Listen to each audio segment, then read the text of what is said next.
Itu kenapa alasan saya menyukai film dari dua negara itu. Tapi skrip yang bagus, sutradara yang dia nggak terlalu bagus lah, buruk itu, dia nggak akan menghasilkan film yang jelek sekali.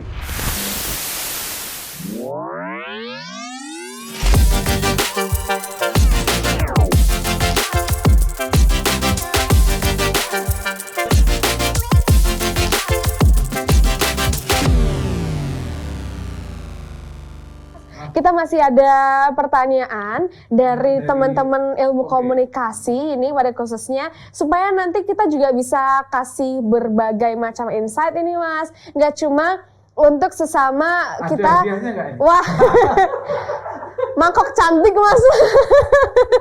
Ya, jadi kita sudah punya 3 pertanyaan dari teman-teman ilmu komunikasi, supaya kita bisa sharing juga sama teman-teman yang dari non ilmu komunikasi, biar bisa semakin dekat juga Mas. Jadi ini sepertinya ada 3 pertanyaan terpilih dari ribuan pertanyaan yang sudah masuk Mas. Iya. Ini potongan kertasnya Mas yang banyak. Pertanyaannya juga banyak, tapi kita hanya memilih 3 saja. Mungkin dari Mas Budi kita akan ambil satu-satu. Silahkan Mas Budi ambil. Ini mau yang kertas yang mana? Yang berbentuk, yang sudah dibentuk-bentuk, ya betul. Oh, jadi yang saya kira banyak ternyata hiasan ya. Itu perintilan pertanyaan yang ribuan juga Mas sebenarnya. Ini ada pertanyaan yang langsung akan dijawab oleh Mas Budi. Dan kira-kira pertanyaan yang pertama apakah? Silahkan Mas. Apa film favoritnya dan alasannya? Wah, ini pertanyaan simpel tapi menjebak ini Mas. Saya suka film-film karena jadi apa ya, presiden festival film Asia, favorit saya film-film Asia kalau dibandingkan dengan Hollywood ya. Oke. Itu film-film dari Iran, film-film dari Abbas Kiarostami itu saya sangat favorit. Kemudian ya hampir semua filmnya.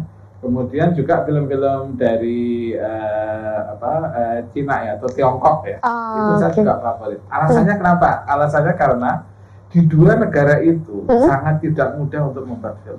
Sensornya sangat ketat, banyak batasan-batasan politik.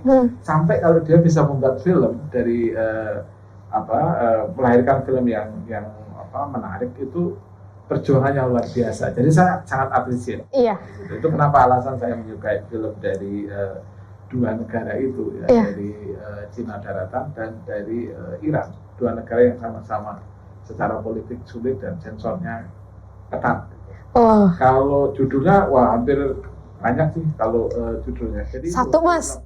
Satu aja. Aduh tuh kan menjebak kalau ini. Taste of Cherry itu filmnya Abbas Kiarostami. Itu juga saya sangat suka sekali itu, karena itu film reflektif tentang makna hidup dan kematian ya. Saya nggak tahu kok saya ngomong kematian apa karena saya sudah tua ya. Enggak loh Mas. Tapi itu film yang sangat menarik, dan kita tahu di Iran jadi tokoh karakternya itu mau bunuh diri sebenarnya, dan itu kan ya dalam Islam kan tidak diperbolehkan. Memang ending filmnya dia nggak bunuh diri, tapi proses dia mau ke sana ketemu orang dan itu yang menurut saya menarik. Jadi itu salah satu yang favorit ya. Oke, jadi ini bisa masuk ke list tontonan teman-teman semuanya. Film-film yang rekomendasikan dari Mas Budi. Tadi film-film dari Iran, sutradaranya itu bagus. Inspiration Fahad Farhadi itu keren banget tentang perceraian dan segala macam. Settingnya di satu tempat, ada suami istri, dan pokoknya itu keren film itu. Itu juga dari Iran. Iya. By the way, Mas Budi ini juga merupakan pembimbing dari sutradara-sutradara terkenal di Indonesia. Ya? Ini boleh dipamerin aja, Mas. Mungkin ada nama-nama yang ya teman-teman pasti tahu lah. Salah satu bimbingan saya yang mungkin sekarang namanya banyak menghiasi, terutama film-filmnya menang di festival itu, Yosef Angginun. Itu adalah alumnus dari Departemen Ilmu Komunikasi. Biasa kan? Iya. Alumnusnya ya. Jadi dari komunikasi loh. Bukan dari sekolah film. Betul, iya betul. Ini juga jadi bukti ya Mas. Juga yang jadi line producer Mas Ajis Tibio, itu juga line producer untuk beberapa produksi dari Mas Hanung Bramantyo, itu juga juga dari kebetulan bimbingan saya dan juga alumnus dari Departemen Ilmu Komunikasi. Nah, ada hasilnya. Jadi kita nggak cuma omdo ya Mas di sini dari tadi tuh ada hasilnya banyak. Semoga Ani juga besok kayak gitu ya Mas. Semoga. Oke, kalau gitu yang kedua akan diambil warna ungu. Kira-kira apakah pertanyaan di dalamnya senada dengan jas yang dipakai sama Mas Budi? Ini kayaknya Mas Budi ngikutin tren banget ya hari ini. Sekarang kan lagi tren warna lilac gitu ya. Deket-deket lah warna ungu. Oke? Wah, ini semuanya tentang film ternyata ya. Semoga ini yang ketiga nggak tahu nih Mas. Gimana tuh yang kedua Mas? Kalau tidak, kalau skripnya bagus, pasti film-filmnya juga bisa bagus. Wah. Film itu tulang punggungnya adalah cerita dan skrip itu di situ ada cerita ya. Jadi saya teringat sutradara terkenal dari Jepang namanya Akira Kurosawa yang dia mengatakan bahwa dari skrip yang buruk, yang jelek ya, skenario yang nggak bagus, meskipun itu sutradara yang hebat pun dia nggak akan melahirkan film yang bagus. Tapi skrip yang bagus, sutradara yang dia nggak terlalu bagus lah, buruk itu dia nggak akan menghasilkan film yang jelek sekali. Jadi menurut saya skrip atau cerita itu sangat penting dari film dan itu kelemahan di kita di Indonesia ya, kita nggak punya cukup banyak penulis skrip di Indonesia. Jadi akhirnya banyak sutradara yang kemudian menulis skripnya sendiri karena dia nggak bisa bergantung orang lain. Tapi saya sepakat bahwa ya katakan Akira Kurosawa tadi bahwa skrip yang buruk meskipun sutradaranya bagus pasti tidak akan menghasilkan film yang bagus karena kuncinya ada di skrip itu. Ya, salah satu jantung. Bahkan jawabannya Mas Budi ini ada cerita latar belakangnya juga loh ternyata di Indonesia. Bahwa ternyata nggak cukup banyak scriptwriter di sini. Itu salah satu ya. Ini diteruskan lagi ya. Langsung yang ketiga Mas. Ini ya 3 orang beruntung nanti semoga bisa dapat mangkok cantik. Waduh, ini yang terakhir apakah cantik berisi. Wah, ini origaminya serius banget ya. Kan ini podcastnya serius Mas, tapi dikemasnya santai gitu. Pertanyaan ketiga apa nih Mas? Waduh. Apakah bisa membuat film yang bagus dengan budget kecil? Aduh, film lagi ternyata. Oke, sebenarnya budget itu bisa kelebihan dan kekurangan. Kekurangan dalam arti kadang-kadang kalau budgetnya terlalu kecil kan banyak imajinasi atau gagasan-gagasan kita yang kemudian tidak direalisasikan ya. Misalnya, ini memerlukan CGI, memerlukan macam-macam. Tapi juga ada yang melihat justru budget itu bisa menjadi challenge ya atau tantangan. Saya kasih contoh misalnya ini film lama ya sayangnya ya.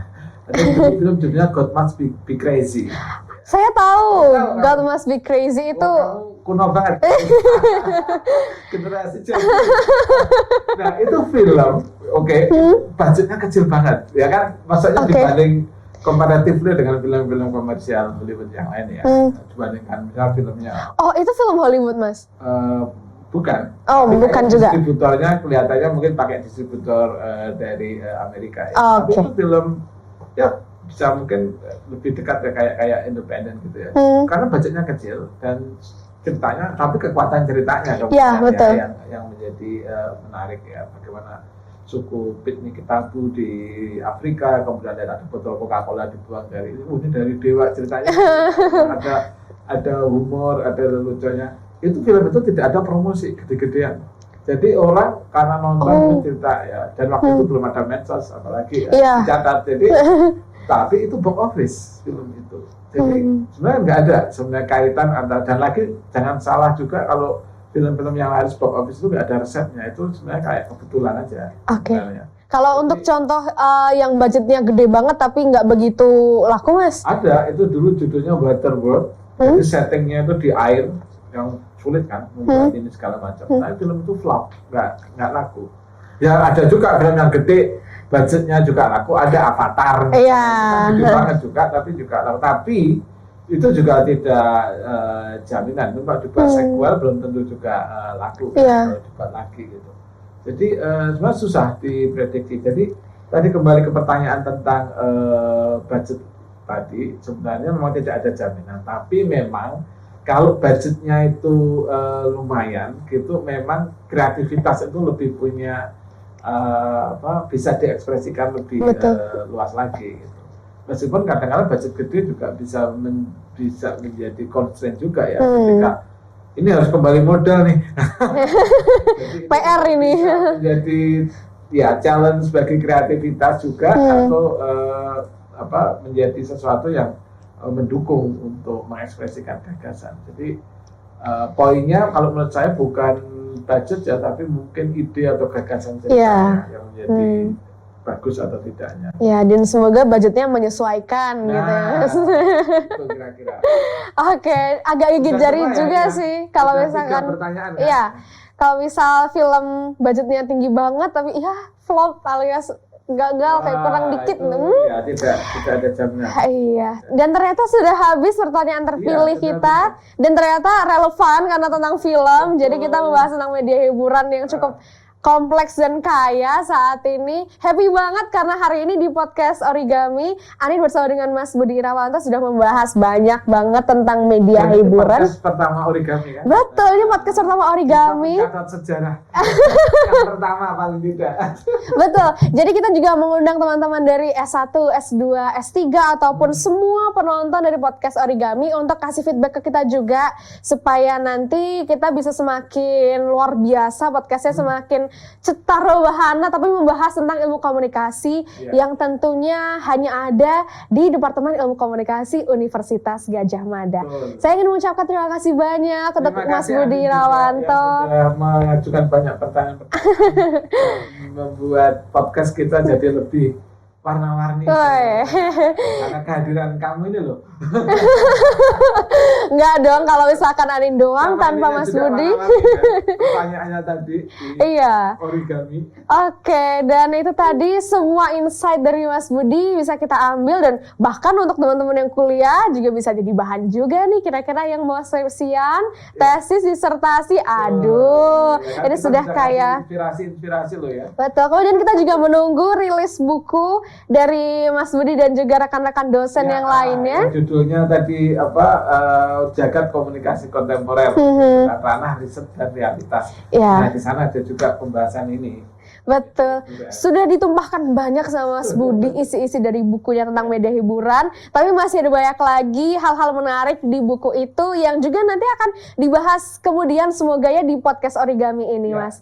Betul. Baik, kalau begitu sekian podcast Origami, obrolan ringan gagas komunikasi di seri ini. Semoga teman-teman suka semuanya, bisa ngambil banyak banget insight dari podcast kali ini. Dan jangan lupa sehat selalu ya semuanya. Saya Anindya Ayu mau pamit, sampai jumpa.